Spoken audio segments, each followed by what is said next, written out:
Hi friends, എല്ലാവർക്കും നമസ്കാരം. ഇന്ന് നമ്മൾ സിമ്പിളായിട്ടുള്ളൊരു ബ്രേക്ക്ഫാസ്റ്റ് റെസിപ്പി ആയിട്ടാണ് കാണിക്കുന്നത്. ഗോതമ്പ് പൊടി വെച്ചിട്ട് നല്ല സോഫ്റ്റായിട്ടും ടേസ്റ്റി ആയിട്ടും ഉണ്ടാക്കാവുന്നൊരു പുട്ടിൻ്റെ റെസിപ്പിയാണ്.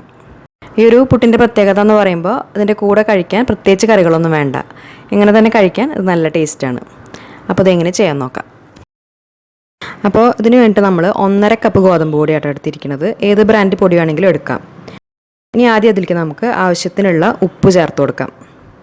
പിന്നെ ചേർക്കുന്നത് ഒരു 3 ടേബിൾ സ്പൂൺ നാളികേരമാണ്. എന്നിട്ട് അതെല്ലാം കൂടിയിട്ട് നന്നായിട്ടൊന്ന് മിക്സ് ചെയ്തെടുക്കുക.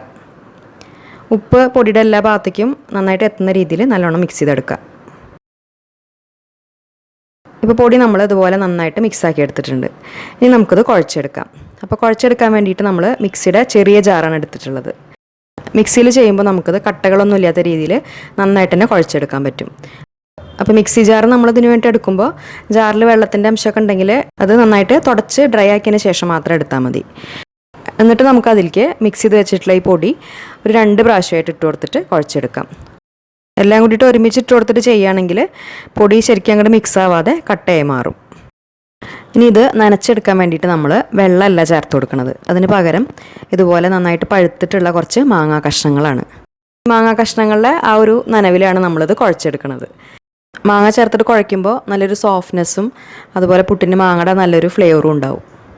അപ്പോൾ ഇതിന് വേണ്ടിയിട്ട് മാങ്ങ എടുക്കുമ്പോൾ നന്നായിട്ട് പഴുത്ത് നല്ല മധുരം മണമൊക്കെ ഉള്ള മാങ്ങ എടുക്കുക. അപ്പോഴാണ് കൂടുതൽ ടേസ്റ്റ് ഉണ്ടാവുക. ഇനിയിപ്പോൾ നമ്മൾ എടുത്തിട്ടുള്ള മാങ്ങയ്ക്ക് മധുരം കുറവാണെങ്കിൽ ഇപ്പോൾ വേണമെങ്കിൽ കുറച്ച് പഞ്ചസാരയും ഇതിൻ്റെ കൂടെ ഈ സമയത്ത് വേണമെങ്കിൽ ചേർത്ത് കൊടുക്കാം.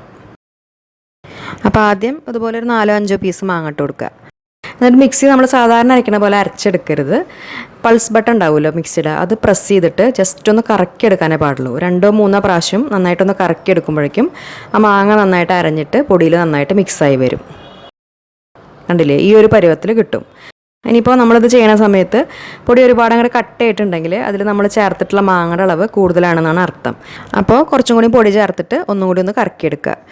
പുട്ടിൻ്റെ മാവിൻ്റെ പരുവെന്ന് പറയുമ്പോൾ ഒരുപാട് ഡ്രൈ ആവാനും പാടില്ല, എന്നാൽ നനവ് കൂടുതലാവാനും പാടില്ല. പുട്ട് ശരിയായി കിട്ടില്ല. ഇനിയിപ്പോൾ പൊടി വല്ലാതെ ഡ്രൈ ആയിട്ടുണ്ടെങ്കിൽ അപ്പോൾ 1-2 പീസ് മാങ്ങ വീണ്ടും ചേർത്തിട്ട് ഒന്നും കൂടി ഒന്ന് കറക്കിയെടുത്താൽ മതി. അതിനുശേഷം ബാക്കിയുള്ള പൊടിയും ഇതുപോലെ തന്നെ ചെയ്തെടുക്കാം. അപ്പോൾ പുട്ടുപൊടിയുടെ പരുവൊക്കെ എല്ലാവർക്കും അറിയണ തന്നെയാവും. നമ്മൾ കുറച്ചതുപോലെ കയ്യിലൊന്ന് പിടിച്ച് നോക്കുമ്പോൾ അതുപോലെ ഒന്ന് അങ്ങോട്ട് ഷേപ്പാക്കി എടുക്കാൻ പറ്റണം. എന്നാൽ അതുപോലെ പൊടിച്ചിട്ട് കൊടുക്കുമ്പോൾ അത് നന്നായിട്ട് പൊടിഞ്ഞു വരും വേണം. ഈ ഒരു പരുവത്തിലാണ് വേണ്ടത്. അതൊന്ന് ശ്രദ്ധിച്ചാൽ മതി. ഇപ്പോൾ നമ്മുടെ പുട്ടിന് വേണ്ടിയിട്ടുള്ള മാവ് റെഡി ആയിട്ടുണ്ട്. ഇനി ഇത് റെസ്റ്റ് ചെയ്യാനൊന്നും വെക്കണ്ട, നമുക്കത് പെട്ടെന്ന് തന്നെ ഉണ്ടാക്കിയെടുക്കാം. അപ്പോൾ അതിന് വേണ്ടിയിട്ട് സാധാരണ നമ്മൾ എടുക്കുന്ന പുട്ടുകുറ്റിയോ അല്ലെങ്കിൽ ചിരട്ടപ്പുട്ടിൻ്റെ ഷേപ്പിലുള്ള മോൾഡോ ഏത് വേണമെങ്കിലും എടുക്കാം. ഇനി നമ്മളിതിന് വേണ്ടിയിട്ട് ഇതുപോലെ കുറച്ച് മാങ്ങ ചെറുതായിട്ടൊന്ന് കട്ട് ചെയ്തെടുത്തിട്ടുണ്ട്. പുട്ടിൽ എയർ ചെയ്തെടുക്കുമ്പോൾ നാളികേരത്തിൻ്റെ കൂടെ കുറച്ച് മാങ്ങ ഇട്ട് കൊടുക്കുന്നുണ്ട്. ഇതിൽക്കിനി കുറച്ച് പഞ്ചസാര ചേർത്ത് കൊടുത്തിട്ട് അത് ആദ്യം നന്നായിട്ടൊന്ന് മിക്സ് ചെയ്ത് വെക്കാം. അതിനുശേഷം പിന്നെ നമ്മൾ സാധാരണ പുട്ടുണ്ടാക്കുന്ന രീതിയിൽ പുട്ടുകുറ്റിയിൽ നാളികേരം, പൊടി, മാങ്ങ അങ്ങനെ ഓരോന്നായിട്ട് ലെയർ ചെയ്തെടുക്കുക. നമ്മളിപ്പോൾ ഈ കുറ്റിയിൽ 3 കഷ്ണമായിട്ടാണ് ഉണ്ടാക്കുന്നത്. അപ്പോൾ ആദ്യത്തെ ലെയറിലും അവസാനത്തെ ലെയറിലും മാങ്ങ വെച്ചിട്ടില്ല. ഇടയിൽ 2 കഷ്ണങ്ങളിലാണ് മാങ്ങയുടെ പീസസ് വെച്ച് കൊടുത്തിട്ടുള്ളത്. ഇനി ഇത് അടച്ചു വെച്ചിട്ട് ആവി കയറ്റിയെടുക്കാം. അപ്പോൾ പുട്ടുവടത്തിൽ വെള്ളം നന്നായിട്ട് തിളപ്പിച്ചെടുത്തിട്ടുണ്ട്. നന്നായി തിളച്ച് വന്നതിന് ശേഷം കുറ്റി അതിൻ്റെ മേലെ വെച്ച് കൊടുത്തിട്ട് ആവി കയറ്റിയെടുക്കുക. കുറ്റി വെച്ചിട്ട് ആവി വന്നതിന് ശേഷം ഒരു 5 മിനിറ്റും കൂടി നന്നായിട്ടൊന്ന് വേവിച്ചെടുക്കുക. ഇപ്പോൾ നല്ല മാംഗോ ഫ്ലേവറിലുള്ള ഒരു അടിപൊളി ഗോതമ്പ് പുട്ട് റെഡിയായി.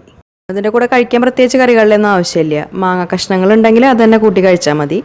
പിന്നെ മാങ്ങയുടെ ആ ഫ്ലേവറും ചെറുതായിട്ടൊരു മധുരമൊക്കെ ഉണ്ടാവുമല്ലോ, അങ്ങനെ തന്നെ കഴിക്കാം. ഇതിന് വേണ്ടി മാങ്ങ എടുക്കുമ്പോൾ നല്ല മധുരം മണമൊക്കെയുള്ള മാങ്ങ എടുക്കുക.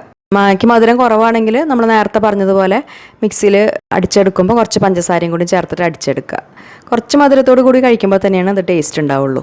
പുട്ട് നമ്മൾ എപ്പോഴും ഒരേ രീതിയിലൊക്കെ ഉണ്ടാക്കുമ്പോൾ ഒന്ന് മാറ്റി ചെയ്ത് നോക്കാവുന്ന ഒരു റെസിപ്പി. അപ്പോൾ മാങ്ങ കയ്യിലുണ്ടെങ്കിൽ എല്ലാവരും ഉണ്ടാക്കി നോക്കുക. എന്നിട്ട് ഫീഡ്ബാക്സ് ഒക്കെ മറക്കാതെ അറിയിക്കുക. പിന്നെ വീഡിയോ നിങ്ങൾക്ക് ഇഷ്ടപ്പെട്ടാൽ ലൈക്ക് ചെയ്യുക, ഷെയർ ചെയ്യുക, ചാനൽ സബ്സ്ക്രൈബ് ചെയ്യുക. നല്ലൊരു റെസിപ്പി വീഡിയോ ആയിട്ട് ഇനി വീണ്ടും കാണാം. താങ്ക്